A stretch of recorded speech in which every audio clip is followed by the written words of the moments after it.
చూడు చార్లెస్, నా విషయంలో జరిగేవన్నీ నేను చూసుకుంటూనే వస్తున్నాను. తెలుసక్క. రాజకీయాల్లో కలల్లో వచ్చే శత్రువుని కూడా వెతికి పట్టుకొని చంపేస్తాను. లేకపోతే నేను అనుకోని టైంలో టార్చర్ పెట్టేస్తుంటారు. నేను చూసుకుంటాను. నువ్వు బానే చెప్తున్నావు. రేపు వాడు నన్నేదైనా టార్చర్ పెట్టాడనుకో, నువ్వు కూడా వాడితో కలిసి శిక్ష అనుభవించాల్సి ఉంటుంది. ఏంటక్క పెద్ద పెద్ద మాటలు మాట్లాడుతున్నావు? మీ వెనుకున్న నెట్వర్క్ని కనిపెట్టకుండా మీ వరకు ఎవరు రాలేరు కదక్క. ఇదంతా జరిగే పనేనా? కంగారు పడకండి అక్క, నేను చూసుకుంటాను.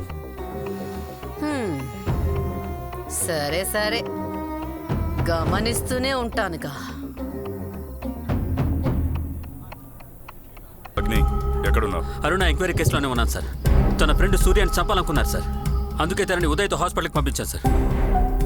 ఇక అవన్నీ అవసరం లేదు అగ్ని. అరుణ కేసులో అక్యూజ్ని అరెస్ట్ చేశాం. ఎవిడెన్స్ స్ట్రాంగ్గా ఉంది. అతనే అన్నీ చేశాడని కన్ఫర్మ్ కూడా అయింది. ఇక నువ్వు ఇన్వాల్వ్ కావాల్సిన అవసరం లేదు. ఖచ్చితంగా మీరు చెప్పినట్టు జరిగి ఉండదు sir.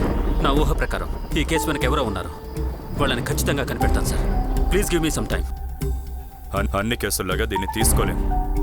This case is very sensitive.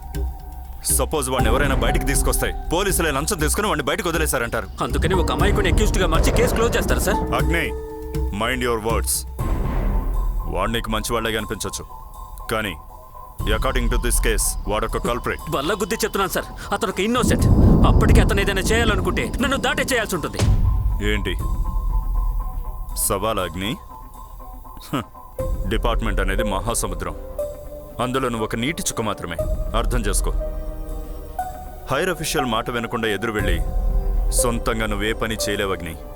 పెద్దగా ఓడబీకేది ఏం ఉండదు.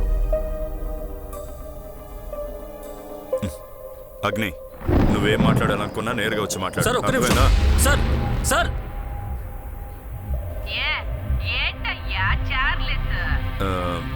ఇప్పటి వరకు ఏ ఇబ్బంది లేదక్క. అగ్నిదేవ్ పూర్తిగా నా కంట్రోల్లోనే ఉన్నాడు. ఏంటి? లేదక్క, అతను పూర్తిగా మన కంట్రోల్లోనే ఉన్నాడు. అతను ఈ కేసులో ఇన్వాల్వ్ అవ్వకుండా ఉంటే ఈ కేసు ఎప్పుడో ముగిసిపోయేది. మన దురదృష్టం అడ్డొచ్చి అంత పాడు చేశాడక్క. కానీ వాడి సంగతి నేను చూసుకున్నాను.